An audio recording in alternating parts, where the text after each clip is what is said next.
Hello, I'm Marty Rosner. I'm glad you're joining me today as I read two excerpts from the book, The Slave Who Went to Congress. I wrote this book with Fry Gilliard, and the beautiful illustrations were done by Jordana Haggard. Benjamin Sterling Turner was Alabama's first African-American member of Congress. He spent the first 40 years of his life enslaved. 40 long years. But even as a young boy, he dreamed of the day that he would be free, and he prepared himself to make it happen. This reading is from The Slave Who Went to Congress. I hope you enjoy it. On reading mornings, my curiosity would get the better of me as I crouched, hidden by the parlor door, watching, listening to the magic of my owner, the widow Mrs. Turner, reading with her children.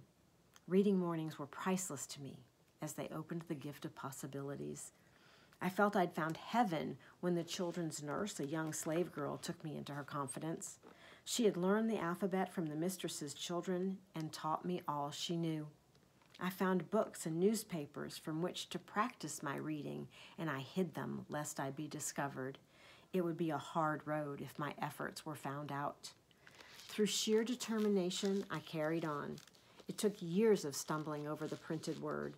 The New York Herald and the New York Tribune became my friends. Listening became ever more important to me.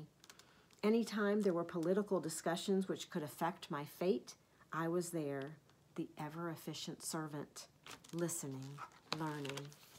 And I want to show you both of these illustrations up close. There he is listening, crouched at the door.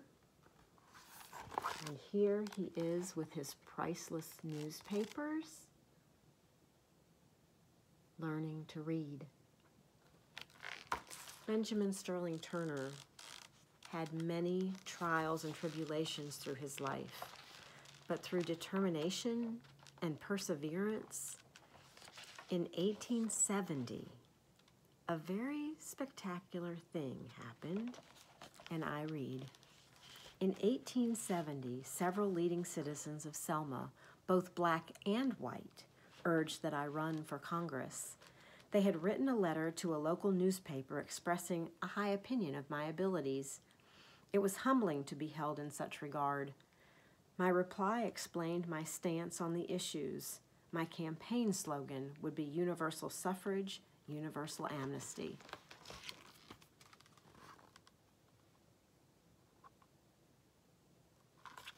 And Benjamin Sterling Turner won that election, and he was elected to Congress in that year, 1870.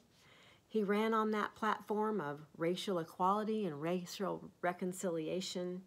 It was almost as if he were like the Martin Luther King or Nelson Mandela of his time. He had so many positive things to say.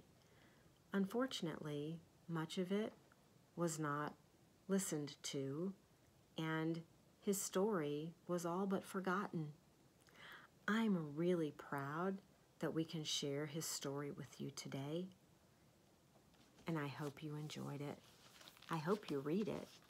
The Slave Who Went to Congress by Marty Rosner and Fry Gilliard with illustrations by Jordana Haggard. Thanks.